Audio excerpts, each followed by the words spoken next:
Let's take a live look outside. How about San Francisco right now? The rain's been coming down over much of the Bay Area, but look at that. A little bit of a break, as we saw with our reporter Sierra a short time ago.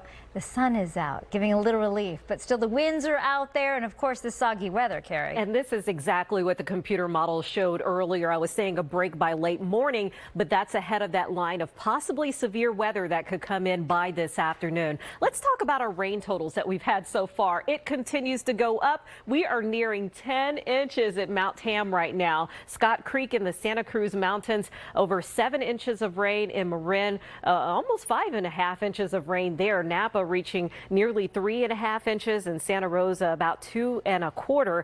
And looking at Fairfield, almost 2.5 inches there. San Francisco, 2.25. And in Redwood City, nearly 1.5 inches, over an inch in Danville, and we're at 0.3 of an inch of rain in San Jose. Well, here's where some of the heavier rain is now moving through, where you see the bright yellows. That's the really heavy rain. But as we look at where it's gotten a lot lighter in parts of the North Bay, and you can see that there are some breaks. So in spots like Santa Rosa, around Richmond, Mill Valley, you may be seeing some peaks of sunshine out there right now. But then as you go down the peninsula and into the Santa Cruz Mountains, it's still raining quite heavily, and it's throwing down still in the Santa Cruz Mountains. And I say that meaning very heavy rain. And we're looking at still this rain just rolling in as we deal with this atmospheric river. And so we've been talking about that, using that term a lot. And you can see how these clouds connect all the way from the tropics into the Bay Area. And usually with atmospheric rivers, they can be about 2,000 miles long,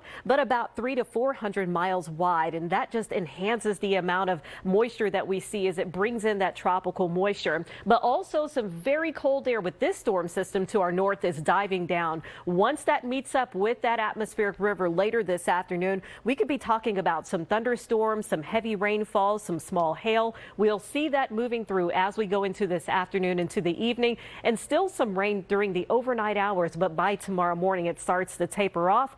Our temperatures will stay cool, only reaching into the upper 50s. Additional rainfall totals on top of what we've already measured, maybe another 1 to 2, possibly 3 inches of rain, while the Sierra will get an additional several feet of snow. We're still talking about up to 8 feet of snow in those upper elevations. And this all coming over the next few days. We'll have another round of some rain moving into the Bay Area Wednesday night into Thursday, but it is dry for the weekend. But our temperatures only reach 50 degrees on Friday. It's going to be a chilly weekend, but that will be our time to pick up and clean up from all of this heavy rain that we're going to see over these next few days. Marcus and Laura.